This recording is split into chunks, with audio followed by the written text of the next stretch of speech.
Sie ist gerade nicht so gechillt, weil Boarding ist in 2 Minuten. Aber ich sag, läuft doch, wir sind doch gleich da.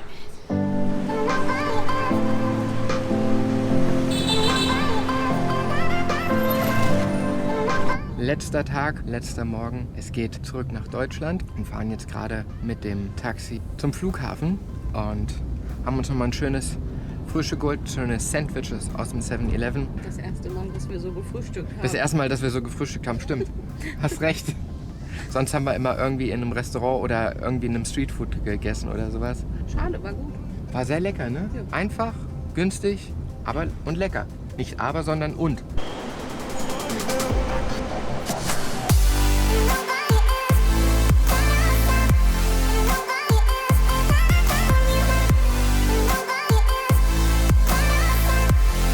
So, in Thailand funktioniert das hier am Flughafen immer irgendwie schneller. Wir mussten nicht wirklich anstehen für die Security. Das Einchecken hatten wir Mobile Check-in, das war auch total problemlos. Wir mussten im Endeffekt nichts machen. Die wollen hier noch nicht mal, dass man die ganzen Techniksachen rausholt. Also ich habe Kamera und so weiter, das habe ich in der Tasche gelassen. Ich habe nur den Laptop rausgeholt. Das war's eigentlich. Alles sehr, sehr chillig. Wenn ich an die Sicherheitskontrolle in Frankfurt denke, auf dem Hinflug, das war ziemlich stressig, ziemlich nervig. Wir standen, glaube ich, eine Dreiviertelstunde in der Schlange, bis wir dann dran waren. Und wie gesagt, hier sehr, sehr chillig. Und dadurch, dass das alles keine Zeit gekostet hat, haben wir jetzt auch extrem viel Zeit, um hier im Duty-Free-Bereich noch was zu machen. Schauen wir mal. Ein bisschen Shopping zum Schluss vielleicht. Bei Tiffany's.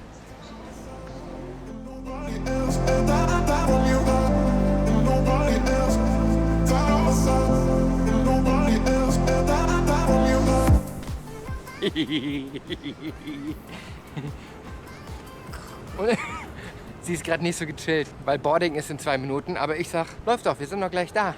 Ich wollte fragen, also ich wollte eben noch einen Kaffee trinken, da hat sie keinen Bock mehr drauf gehabt. Flach an Backen. Gehen mit Lichtgeschwindigkeit. Und jetzt pass auf, jetzt werden wir wieder in die normale Geschwindigkeit. Oh ja, das ist wirklich langsam. Guck mal hier, auf dem Flughafen nochmal ein kleiner Tempel. Und jetzt werden wir wieder beschleunigen. 3, 2, 1. Ich werde jetzt gefühllich los, dass du das gerade nicht so witzig findest wie ich. Ich möchte da ankommen, dann ist alles in Ordnung, okay? Guck mal, wir sind schon bei 8. Wo ist denn dein Problem? Da vorne ist 10. Ja, also. Guck mal, ist doch alles chillig. Und wieder langsam. Schalala, schalala. Ich finde das witzig. Autsch. Guck mal, da ist es schon. Wunderbar. Läuft alles wie geschmiert hier, finde ich. Jetzt geht's hier runter und dann sind wir da.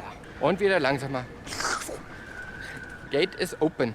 Sie können jetzt reinkommen. So, wir haben jetzt gebordet. Nennt man das so? Nennt man das gebordet? Ich weiß nicht. Ich habe das jetzt erfunden, wenn es das nicht gibt. Witzig ist, als wir unsere Tickets vorgezeigt haben mit dem Handy, ging erstmal der Alarm los. Und dann sind die in leichter Panik verfallen und haben dann gefragt, haben Sie kein Gepäck aufgegeben?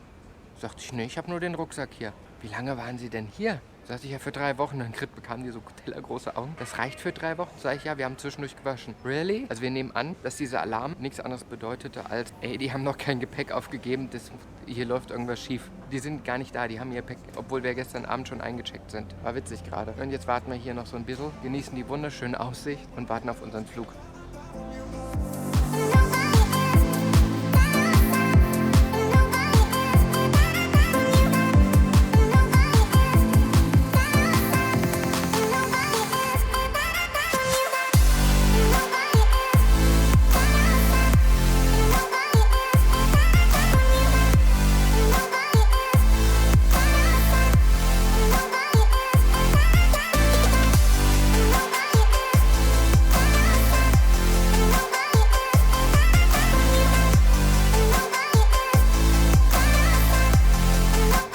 Vor dem Rückflug gesagt, dass Frankfurt so stressig ist?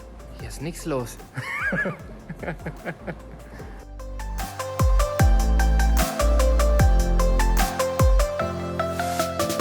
So, zurück im kalten Deutschland. Der Jetlag hängt noch so ein bisschen in den Knochen und man muss mal wieder lange Sachen anziehen. Das ist auch ein Unterschied. Aber was war das Erste, nachdem wir uns heute fertig gemacht haben? Wir haben bei Google in Kassel nach dem größten und bestbewertetsten Asia-Shop gesucht und sind einkaufen gegangen. Und das Learning daraus, man kriegt hier alles, wenn man nur den richtigen Ort weiß. Und es ist Wahnsinn, zu welchem Preis. Jetzt Jetlag erstmal überleben und an die Temperaturen gewöhnen.